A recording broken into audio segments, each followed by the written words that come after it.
ঘন কুয়াশার মধ্যেই আন্তর্জাতিক সীমান্ত আইন লঙ্ঘন করে সীমান্তে কাঁটাতারের বেড়া দেওয়ার চেষ্টার অভিযোগ উঠেছে বিএসএফের বিরুদ্ধে। তবে বাংলাদেশ বর্ডার গার্ড বিজিবির বাধার মুখে কাজ বন্ধ রেখেছে বিএসএফ। 21 জানুয়ারি মঙ্গলবার ভোরে সীমান্তের শূন্যরেখার মাত্র 20 গজ ভেতরে জয়পুরহাটের 5 বিবি উপজেলার পূর্ব উচনা ঘুনাপাড়া সীমান্তে এ ঘটনাটি ঘটেছে।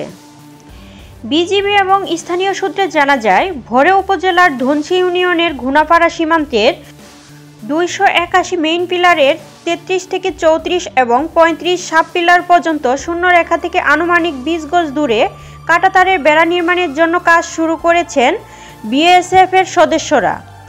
তারপর বাংলাদেশের স্থানীয় লোকজন কাঁটাতারের বেড়া নির্মাণের বিষয়টি জানতে পেরে বিজিবির হাটখোলা বিওপি ক্যাম্পে জানিয়েছেন।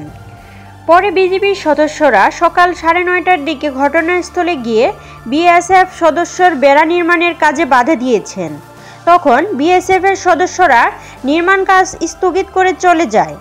এরপর থেকেই পরিস্থিতি শান্ত আছে।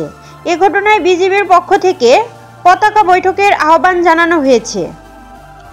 স্থানীয় একজন জানায়, ঘন কুয়াশার ভেতরে ভোর থেকে কাঁটাতারের বেড়া নির্মাণের কাজ করছিল বিএসএফ।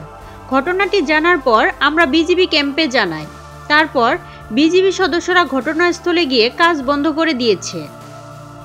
জয়পুরহাট ব্যাটালিয়নের 20 বিজিবি অধিনায়ক লেফটেন্যান্ট কর্নেল নাহিদ নেওয়াজ বলেছেন, বিএসএফ কাজ বন্ধ করে রেখেছে। এই বিষয়টি নিয়ে বিজিবি বিএসএফের কোম্পানি কমান্ডার পর্যায়ে পতাকা বৈঠক ডাকা হয়েছে। আশা করছি পতাকা বৈঠকে সমস্যার সমাধান হয়ে যাবে। প্রিয় দর্শক, এতক্ষণ সাথে থাকার জন্য ধন্যবাদ।